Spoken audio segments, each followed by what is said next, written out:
Political is this year's motto for one of Europe's most prestigious festivals that launched with a star-studded red carpet event last night. And it's certainly more than just the movies making waves so far. It's surpassed both Cannes and Venice, with a number of female-directed films up for the top award.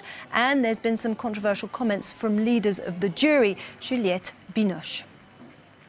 Well, here to tell us more is film critic and producer Kaleem Aftab, who's live for us from Berlin. Well, thanks so much for joining us on the programme. So, could you tell us, what are you going to be looking out for this year at the Berlinale?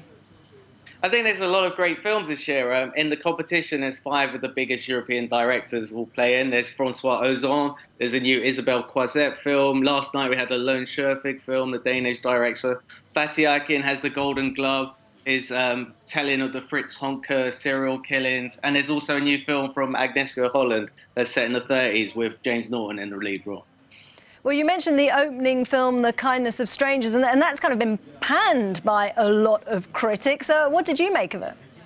Well, it's a film that's so uneven. You can't decide whether it's a film about domestic abuse, whether it's a film about homelessness in New York, or at some stage it's a romantic comedy. It's a portmanteau project with a lot of different characters, but it's so uneven in drama, design. It's no wonder it got panned, really. And the festival is being held under this motto, the personal is political. So diversity, equality seem to be very big this year at the Berlinale.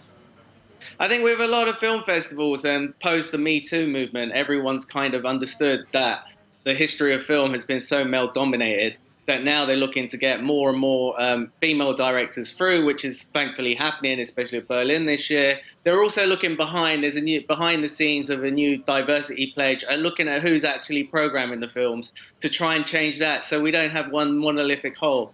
And I think we see a very broad range of films this year, which is great. And Juliette Binoche made some, who's the president of the jury, made some quite controversial comments where she said, "Peace to the mind and heart of Harvey Weinstein." How's that going down? And it seems to be kind of slightly contradictory as well to this, to the theme that's been set this year.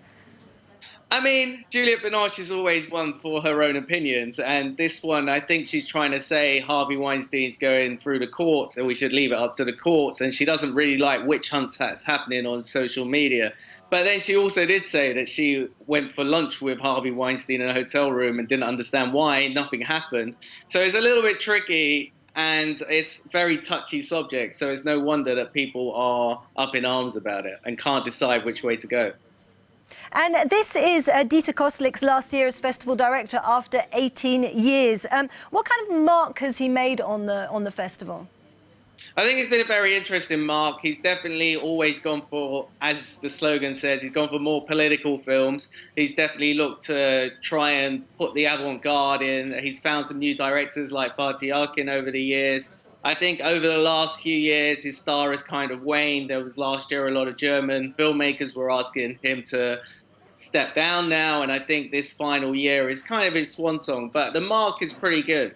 But after 18 years, I think it's time for a change.